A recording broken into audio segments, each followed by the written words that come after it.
Welcome to Kenton Teaches. Enjoy the video. You'll begin by preparing the world. Enable cheats or B operator, then place a repeating command block. Once done, set a chain command block to follow. Use a clear target, either an exact username or a selector like at P. This setup lets you change world spawn repeatedly, which is exactly how a compass can track someone. Make sure command blocks are set to always active.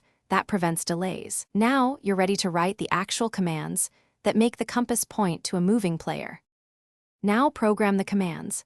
In the repeating command block, enter execute as target at @s_run set world spawn ..tilde. This updates the world spawn to the target's current coordinates each tick, so a compass will point to them.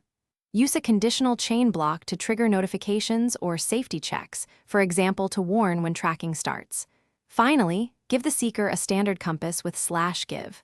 Once active, the compass points to the continuously updated world spawn, so it effectively tracks the chosen player. To finish, test the system. Have the tracked player move and watch the compass needle. It should reorient smoothly as world spawn updates.